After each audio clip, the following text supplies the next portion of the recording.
Bem-vindos ao Briefing de amanhã. Nós analisamos o que aconteceu hoje para você entender o que vem por aí. Se você gosta de análises diretas sobre tecnologia e IA, já deixe seu like e se inscreva no canal, porque o tema de hoje é crucial. Olha, nas últimas 24 horas surgiram 4 notícias que, à primeira vista, não têm nada a ver uma com a outra. Mas, na verdade, elas estão desenhando um mapa bem claro do nosso futuro. A pergunta que amarra tudo é exatamente essa: o que um robô, uma cura para a cegueira e o 6G podem ter em comum? A resposta é que eles não são eventos isolados. Pelo contrário, são os pilares de uma nova realidade tecnológica. Uma que está sendo montada, sabe, peça por peça, bem na nossa frente. E essa realidade tem 3 fundamentos bem claros. Primeiro, inteligência artificial. Segundo, conectividade em todo lugar. E terceiro, que é o mais novo e talvez o mais radical de todos, é a biologia sendo tratada como uma plataforma que a gente pode programar. Então, vamos começar pelo primeiro pilar, que é essa junção de inteligência e conectividade. O lance aqui é que a IA e as redes de comunicação não estão só existindo lado a lado, não. Uma está literalmente construindo a outra. É uma via de mão dupla. E isso aqui ilustra perfeitamente essa dinâmica. De um lado, a gente tem a Nokia, que está usando o IA para fazer o 6G acontecer de verdade. E do outro, o robô Kuavo, que está usando a rede 5G Advanced para ter um corpo e conseguir agir no mundo físico. Pensa só, a IA melhora a rede, e a rede dá um corpo para a IA. É um ciclo que se alimenta, e é muito poderoso. Para entender a importância disso, a gente precisa olhar para o problema que a Nokia está resolvendo. O Peter Vetter, lá do Bell Labs, explicou bem. O 6G usa frequências mais altas. Na prática, isso quer dizer que o sinal não vai tão longe. E qual seria a solução óbvia? Instalar mais um monte de antenas, o que custaria uma fortuna, a não ser, claro, que alguém aparecesse com uma solução mais inteligente. E a solução é exatamente essa. Eles criaram um receptor que usa inteligência artificial para basicamente limpar o sinal e corrigir as falhas. E o resultado prático disso? Um aumento de até 25% no alcance. E por que isso é tão gigante? Porque com isso, as operadoras podem usar a infraestrutura do 5G que já existe para implementar o 6G. Ou seja, acelera tudo e corta os custos de uma forma absurda. A IA está de fato abrindo o caminho para a próxima geração de conectividade. E aí, enquanto a IA está lá construindo a rede do futuro, o robô Kuavo está usando a rede de hoje para agir.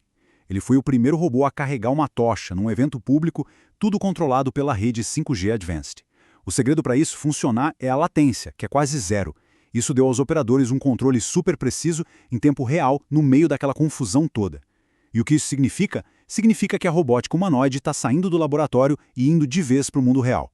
Falando em tirar projetos do papel, se você se inspira nessas inovações e quer criar seu próprio portfólio de tecnologia, um blog de IA ou um site para o seu projeto, você vai precisar de uma boa hospedagem. Para isso, eu recomendo a Hostinger. É rápida, segura e tem um dos melhores custos-benefícios do mercado. Conseguimos um cupom exclusivo de 20% de desconto para os inscritos aqui do Briefing. É só acessar o link aqui na descrição ou apontar para o QR Code que está na tela. Beleza, agora vamos para o segundo pilar. E aqui a coisa fica ainda mais fundamental. A gente vai falar de biotecnologia, mas não do jeito tradicional como um remédio. A ideia aqui é pensar nisso como engenharia da informação. Só que o software que a gente está programando é o nosso próprio código genético. E para ter uma noção do tamanho disso, olha só esse número: 141 milhões de dólares. É isso mesmo. Esse foi o valor que uma biotech italiana, a Avantguard, acabou de levantar numa rodada de investimento. É um dos maiores aportes do setor na Europa esse ano. E o motivo de tanto dinheiro? A tecnologia que eles desenvolveram. Então, o grande problema da terapia gênica sempre foi como entregar o conserto na célula certa. Os cientistas usam vírus modificados que não fazem mal, como se fossem uns caminhões de entrega. Eles levam cópias saudáveis dos genes para as células. Só que tem um porém. Esses caminhões são pequenos, não cabem genes muito grandes. E por causa disso, doenças como a de Stargardt, que causa cegueira em jovens, ficaram por muito tempo sem uma opção de tratamento. Aí que entra a solução genial da Avivent. Se o gene não cabe num caminhão só, por que não dividir a carga e mandar em 2? É exatamente isso que a tecnologia deles, a Dual AAV, faz. Ela quebra o gene em 2 partes, envia separado e as partes se juntam de novo lá dentro da célula. Com essa sacada, doenças que antes eram impossíveis de tratar, de repente se tornam tratáveis. E olha, eles não estão sozinhos nessa. Existe uma verdadeira corrida acontecendo agora. Outras empresas, tipo a Splice Bio e a Ascidian Therapeutics, estão trabalhando em coisas parecidas. Isso é bom, porque valida a tecnologia, mas também cria uma certa urgência, né? O ponto principal aqui é que a nossa capacidade de editar o código da vida está avançando numa velocidade que é impressionante. Ok, então a gente já tem a inteligência, a conectividade e agora essa capacidade de reescrever a biologia. Mas nada disso funciona no vácuo, certo? Tudo isso precisa de uma base, de uma infraestrutura física para sustentar essa revolução toda. E é justamente essa base que está passando por uma mudança radical. Esse gráfico aqui praticamente explica tudo. Um data center de IA precisa de, no mínimo, 10 vezes mais conexão de fibra ótica do que um data center comum. É que os modelos de IA, tipos de IA generativa, movem uma quantidade absurda de dados para lá e para cá entre os chips. A infraestrutura que a gente tinha ontem simplesmente não aguenta o tranco do que vem por aí.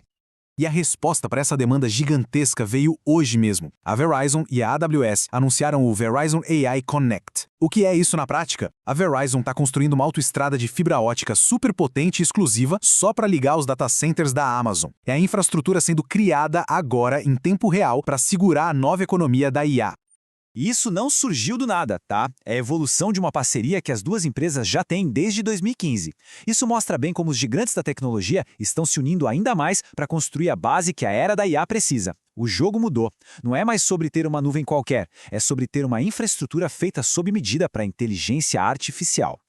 E só para a gente ter uma ideia da escala disso tudo, esse é o valor que o mundo todo deve investir em infraestrutura de IA só em 2025, 400 bilhões de dólares.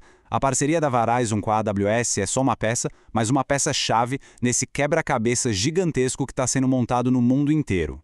Beleza, agora é a hora de amarrar todas as pontas. A gente viu cada notícia separada, mas o poder de verdade, a história que importa, está na junção de tudo isso. É aqui que a gente começa a enxergar o futuro que está sendo construído. Dá pra gente pensar nisso como se fossem camadas, uma em cima da outra. Lá na base, a fundação física de tudo, está a fibra da Verizon e da AWS. Logo acima, a rede 6G da Nokia, com a ajuda da IA, funciona como se fosse o cérebro digital. A rede 5G do robô Coavo é o sistema nervoso, que permite que esse cérebro controle um corpo e interaja com o mundo. E, no nível mais fundamental de todos, a tecnologia da Avantgarde começa a editar o nosso código-fonte, o código da vida. E o mais legal é que uma camada possibilita a outra. Isso tudo nos leva para a pergunta final. As notícias de hoje, no fim das contas, não são sobre um robô, ou uma cura, ou uma rede mais veloz. Elas são sobre a convergência, a junção desses três mundos.